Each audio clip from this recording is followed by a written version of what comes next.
నమస్కారం. కార్తీక పురాణం 6వ రోజు పారాయణలోకి వచ్చాం. ఈ 6వ రాజు కార్తీక శుద్ధ షష్ఠి. షష్ఠి నాడు తీయని పదార్థాలు, విసిరికాయలు తినకూడదట. ఈరోజు నువ్వులు బెల్లంతో చేసిన చిమ్మిరి భుజించవచ్చు, ఎవరికైనా దానంగా ఇవ్వచ్చు, చాలా మంచిది. బ్రహ్మచారికి ఎర్రని గళ్ళ తువ్వాలు దానం చేస్తే మంచిదట. నియమంగా ఇవి చెయ్యాలని కాదండి, ఈ రకంగా చెప్పబడింది. ఒకవేళ ఎవరికైనా ఆసక్తి ఉంటే చేసుకుంటారని మనం ఇది తెలియజేస్తున్నాం అంతే. ఇవ్వాల్సిందే అన్న నియమం ఏం లేదు, ఇస్తే మంచిది. అయితే 6వ అధ్యాయంలో ఏం చెప్తున్నారు? దీపదాన మహాత్మ్యాన్ని గురించి చెప్తున్నారు. వశిష్ఠ మహర్షి జనకరాజర్షికి చెప్తున్నారు. పరమ పవిత్రమైనటువంటి కార్తీక మాసంలో దీపదానము సమస్త శుభాలని, సిరి సంపదలను, ముక్తిని కలిగిస్తుంది. ఈ నెల రోజులు మహావిష్ణువుని ఆరాధించే వారికి అశ్వమేధ యాగం చేసిన ఫలితం లభిస్తుంది. పత్తితో వత్తించేసి ప్రమిదలో ఉంచి దానిలో ఆవు నేతిని కానీ, నువ్వుల నూనెని కానీ, కడకి ఆముదాన్ని కానీ వేసి దేవాలయంలో దీపారాధన చేసి దాన్ని దక్షిణ తాంబూలాదులతో సద్బ్రాహ్మణుడికి దానం ఇవ్వటం శుభము, పుణ్యప్రదము.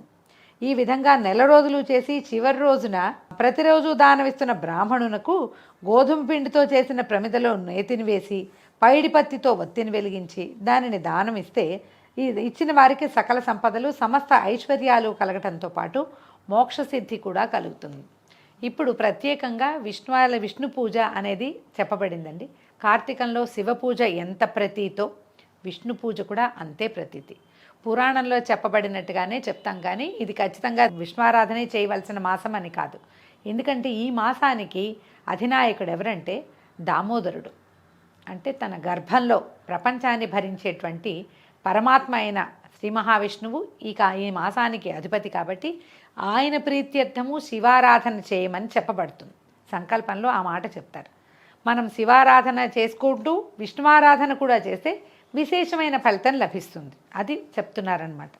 అయితే ఈ దీపారాధన చేయటం, ఈ పిండి దీపారాధన మనం మామూలుగా చూడండి, ఈ బియ్యపిండి తోటి చేసుకుంటాం, బియ్యపిండితో చేస్తాం.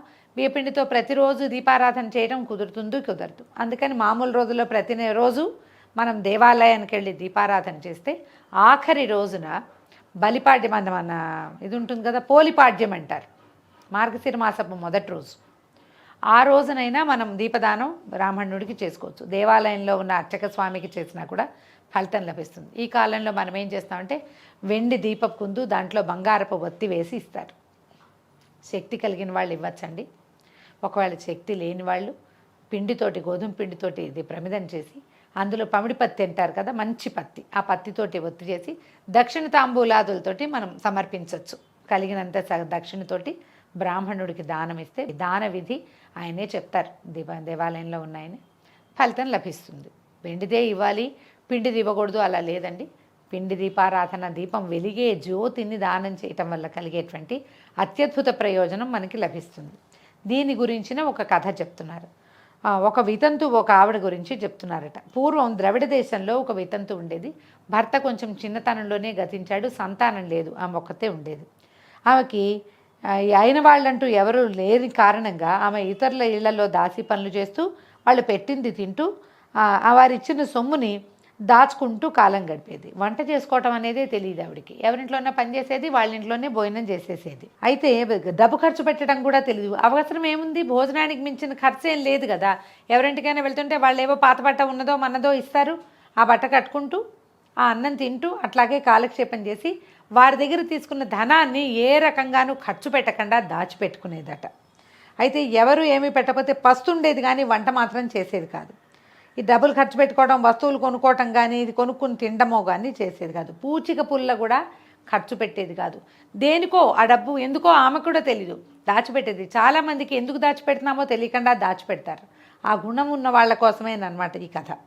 అయితే ఏం చేసేది, తన దగ్గర ఉన్న డబ్బు, ఆవిడ దగ్గర చాలా డబ్బు ఉందని వాళ్ళు వీళ్ళు అడిగితే సహాయంగా కాకుండా వడ్డీకి తిప్పేది. ఆ డబ్బుని వడ్డీ వసూలు చేసుకునేది, తిరిగి డబ్బు కూడా వెనక్కి తీసుకుంటూ ఉండేది. పూజా పునస్కారాలు చేయటం అంటే ఏమిటో తెలీదు. పరాన్న భుక్కు అంటారు, పక్క వాళ్ళ దగ్గర అన్నం తింటాం. ఇక వాళ్ళ డబ్బుల మీద ఇప్పుడు ఈ డబ్బంతా కూడా పరులు ఇచ్చిందే కదా, పనిచేసేది కాబట్టి భోజనంతో సరిపోయేది. ఈ డబ్బుని ఇలా వడ్డీకి తిప్పేది, అస్సలు ఖర్చు పెట్టేది కాదు, వంట కూడా చేసుకునేది కాదట. ఈమెకి కాలం ఇలా గడిచిపోతూ ఉండేది. అయితే ఒకసారి ఆమె నివసించే గ్రామం శ్రీరంగం వెళ్ళే దారిలో ఉందట. ఒక విప్రుడు ఒక ఆయన శ్రీరంగానికి వెళ్తూ మార్గమధ్యంలో ఆగేవాళ్ళు. ఇదివరకు ప్రయాణానికి అవకాశాలు ఉండేవి కాదు కదా, అంటే మనకి ఇవి ఉండేవి కాదు, ప్రయాణ సాధనాలు తక్కువ ఉండేవి. కాలినటకనే తీర్థయాత్రలకి వెళ్ళేవాళ్ళు. నటకే ప్రతి చోటకి నడుచుకుంటూ వెళ్ళటమే అనమాట. ఈ నడక అవటం వల్ల ఏమయ్యేది, వీళ్ళు సాయంకాలం చీకటి పడేసరికల్లా ఏదో సమీపంలో ఉన్న ఊరికి గబగబా కాలు సాగించి వెళ్ళిపోయి ఆ ఊళ్ళో ఎవరింట్లో అయినా వాకిట్లో పడుకుని తమకున్న దాంట్లో వంట ఏదైనా చేసుకోగలిగితే చేసుకునేవారు. లేకపోతే ఆ ఊళ్ళు ఎవరింట్లో ఆగారో వాళ్ళని ఏదైనా వాళ్ళు స్వయం పాకం ఇస్తే కాస్త చిన్న పొయ్యి పెట్టుకుని ఒక 2 గింజలు పొంగించుకుని అన్నం తిని రాత్రికి పడుకుని నిద్రపోయి తెల్లవారంగానే మళ్ళీ బయలుదేరేవాళ్ళు. వెలుగుండగా ప్రయాణం చేసి చీకటి పడంగానే సమీప గ్రామాలకు చేరేవాళ్ళు. ఇలాంటి పద్ధతి నడిచేది. మనం ఇలా కాశీమచిలీ కథలు వాటిల్లో కూడా వింటూ ఉంటాం కదా. అయితే ఈ బ్రాహ్మణ ఆయన వీళ్ళ వాకిట్లో ఆగాడు.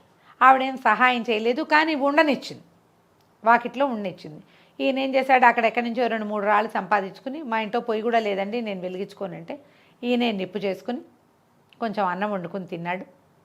తిన్నాక ఎక్కడికి వెళ్తున్నారు ఏమిటి అని ఈవిడ అడిగేసరికల్లా ఆయన నువ్వేం చేస్తావు, ఎవరు లేరా, నువ్వు ఒకదానివేనా అమ్మ, పిల్లలు లేరా, అదే అమ్మ అని అన్నీ కనుక్కున్నాడు. అయితే ఆమె చెప్పిన ప్రకారంగా ఆయనకు అర్థమైంది, ఈమె దగ్గర డబ్బులున్నాయి, ఈమెమి కానీ ఏమీ చేసుకోదు, మరి ఒక్కదానివే కదమ్మా, దాన ధర్మాదులు చేసుకోవచ్చు కదా అని అడిగినప్పుడు ఆమె చెప్పిన సమాధానాలని వినేసరికల్లా ఆయన ఏం చేశాడంటే, ఆయన అమ్మ ఒక మంచి మాట చెప్తాను శ్రద్ధగా విను, నీకు కోపం కలిగించినా సరే ఇది నీకు హితకరమైన మాట అని చెప్పి నిదానంగా చెప్పాడు. సిరి సంపదల వ్యామోహంలో పడిపోతావు, మానవుల కర్తవ్యం ఇది కాదు, దాన ధర్మాలు చేయటల్లా, పోనీ నీకు నువ్వు కూడా ఖర్చు పెట్టుకోవట్లేదు, నీకు నువ్వు ఖర్చు పెట్టుకున్నా కొంత ధర్మమే, అది శరీర ధర్మం, అదైనా పాటించాలి, నువ్వు అది కూడా పాటించటం లేదు. ఎవరికైనా ₹1 ఇచ్చి వస్తువు తెచ్చుకోవాలి, అదొక పని, ఇంట్లో పొయ్యి వెలిగించాలి, దానికోసం పుల్లలు తెచ్చుకోవాలి, అదో పని, అలాంటివి కూడా చేయటం, ఇవి కనీస ధర్మాలు. శరీరాన్ని కాపాడుకోవడానికి మనుషులు చేయవలసినటువంటి సాధారణ ధర్మాలు కూడా నువ్వు చేయటం లేదమ్మా. దీంతో పాటు నువ్వు ఖర్చు పెట్టకపోవడంతో పాటు పూజా పునస్కారాలు చేయట్లేదు. నువ్వు నీ దొరికిన మానవ జన్మని వృధా చేసుకుంటున్నావు. మానవ జన్మ అన్ని జన్మలలోకి ఉత్కృష్టమైన జన్మ.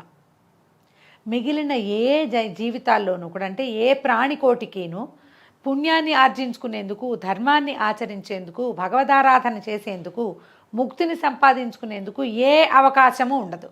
కేవలము మనుషులుగా పుట్టిన వాళ్ళకి మాత్రమే ఆ అవకాశాన్ని ఇచ్చాడు భగవంతుడు. లేక లభించినటువంటి ఈ అవకాశాన్ని పాడు చేసుకుని మళ్ళీ నువ్వు ఏ పిచ్చి జన్మో బతుతావు, కుక్కో పందో అలా అయిపోతావు, గాడిదో చెప్పలేకపోతాం. వాటి జన్మలు వృధానా అంటే కాదు, వాటి జీవితానికి ఏదో ఉంటుంది, కానీ మనం ఇలా ధర్మాచరణ చేసేందుకు అవకాశం ఉండదు కదా. ఈ శరీరం మాంసము ఎముకలతో చేసిన గూడు, ఇది ఎల్లకాలం ఉండదు, అశాశ్వతమైనది. ఎప్పుడు ఏ రోజు ప్రాణాలు అనంత వాయువులో కలిసిపోతాయో తెలీదు. అటువంటి శరీరం కోసం పనికిరాని పాకులాట ఎందుకు? ఈ లోకంలో నీకేం సుఖం ఉంది? పైగా ఈ డబ్బు ఎవరి కోసం? నువ్వు కూడా తినకపోతే ఈ డబ్బు వృధా కదా. ఎవరి వలన డబ్బు ఏ విధంగా ఎంత సంపాదించాలనే తాపత్రయం ఉంది, దేనికోసం ఉంది నీకు ఇంత సంపాదన తాపత్రయము? కానీ వాటి వల్ల దేనికోసం నువ్వు సంపాదిస్తున్నావో నీకు అర్థం కావట్లేదు. దానివల్ల నువ్వు సుఖపడేదేముంది? నువ్వు హాయిగా తిని సుఖంగా ఉంటే పోనీ ప్రయోజనం ఉంది. ఇప్పుడు అది కూడా నువ్వు చేయటం లేదు. నిప్పులో పడిన మిడతలాగా ఈ శరీరంలోని జీవుడి ఉన్నటువంటి జీవుడి గతి ఏమిటి?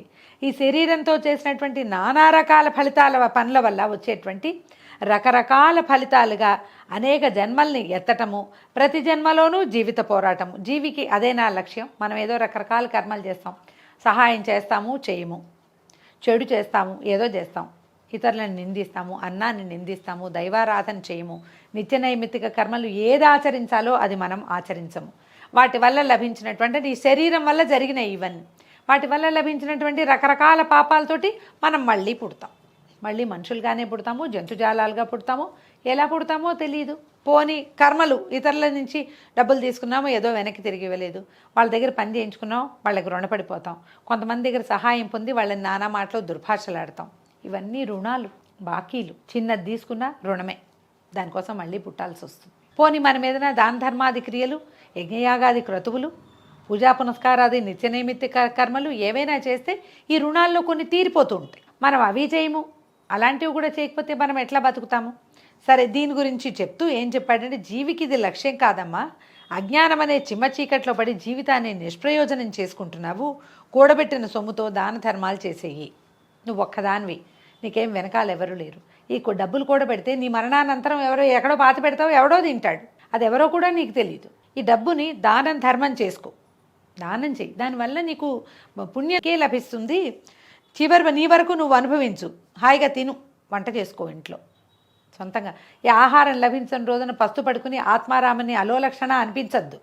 ఆత్మారాముని సంతోషపెట్టు, వంట చేసుకుని తినమ్మా, నీ మటుకు నువ్వు అనుభవించు, భగవత్కార్యాలు చేయి, భగవంతుణ్ణి ఆరాధించు, దాన ధర్మాదులు చెయ్యి, అతని సేవలో భగవంతుని సేవలో కాలం గడుపు, నిరంతరం భగవంతుణ్ణి ధ్యానిస్తూ తరించు, 10 మందిలో నువ్వు బతికుండగా మంచి పేరు సంపాదించుకుని సుఖంగా ఉండు. ఇది పరమపుణ్యప్రదమైన కార్తీక మాసం. నేను కార్తీక మాసంలోనే యాత్ర చేయాలని బయలుదేరి శ్రీరంగానికి వెళ్తున్నాను. ఈ మాసంలో చేసిన ఏ సత్కార్యమైనా పుణ్యాన్ని ప్రసాదిస్తుంది, మంచి ఫలితాన్ని ఇస్తుంది. దీపదానం చెయ్యి, మోక్షం లభిస్తుంది నీకని చెప్పి దీపదానం చేసే విధానాన్ని బోధించి ఆ విప్రుడు శ్రీరంగానికి వెళ్ళిపోయాడు. కానీ ఆ బ్రాహ్మణుడు చేసినటువంటి బోధ ఆమె మనసుకి ఎక్కి నిలిచిపోయిందట. బాగా ఆలోచించింది. అవును, నిజమే, నేను ఎవరి కోసం కూడబెడుతున్నాను, ఎవరికి ఇదంతా? నా తర్వాత ఎవడు తింటాడో, ఎవడు ఉంటాడో, ఎవడేమవుతాడో నాకేమీ తెలియదు. పైగా ఇక్కడ ఉన్నవాడెవడూ లేడు, నేను ఒక్కదాన్నే ఉన్నాను కాబట్టి నాకు సంతానము లేదు, సంసారము లేదు, బంధువులు లేరు. లేనప్పుడు నేను ఎందుకు కూడబెట్టాలని ఆమె బాగా ఆలోచించి, నేను పరమలోభిని, పిసినాడు దానిని చుట్టుపక్కల వాళ్ళంతా చెప్పుకునేలాగా అవుతోంది నా పరిస్థితి అని తలుచుకుంటూ పదే పదే బ్రాహ్మణుడు చెప్పిన విషయాన్ని తరచి ఆలోచించడం మొదలుపెట్టింది. ఆలోచించాక ఒక నిర్ణయానికి వచ్చి తను సంపాదించిన ధనంతో దాన ధర్మాదులు చేసింది, భగవదారాధన చేసేది. బ్రాహ్మణుని మాట ఎందు నమ్మకం ఉంచి అతను చెప్పినట్టుగా కార్తీక మాసం 4 రోజులు దానం చేసినట్టు ఈవిడ ప్రతిరోజు దేవాలయంలో దీపారాధన చేయటం, ఆ దీపాన్ని బ్రాహ్మణుడికి దానం చేయటం. మనకి ప్రతిరోజు ఇది కుదరకపోవచ్చండి. నెలంతా దీపారాధన చేసి ఒకరోజు దానం చేసిన ఫలితం లభిస్తుంది. ఆమెకు అవకాశం లభించింది. ఏ రోజు పెట్టిన దీపారాధనని ఆ రోజు దానం చేసేదట. ఆ తర్వాత సద్బ్రాహ్మణుల ఇళ్లలో చేరి పనిచేస్తూ వాళ్ళ ఇళ్లలో దొరికినటువంటి కార్తీక పురాణాన్ని వినే అవకాశాన్ని కూడా ఆమె సద్వినియోగం చేసుకుంది. అలా కాలం గడుపుతూ చివరికి ఎప్పటికో ఎంతో జీవితాన్ని గడిపి ఆమె శరీరాన్ని వదిలిన తర్వాత శరీర పతనానంతరము కైవల్యాన్ని పొందింది.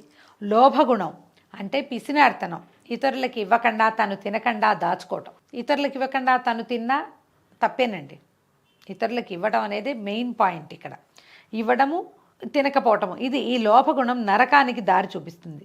మనం సంపాదించిన ధనాన్ని మనం అనుభవిస్తూ దాన ధర్మాలు చేస్తూ అవసరానికి ఉంచుకోవాలే తప్ప కూడబెట్టడం కూడని పని, అది పనికిరాదు.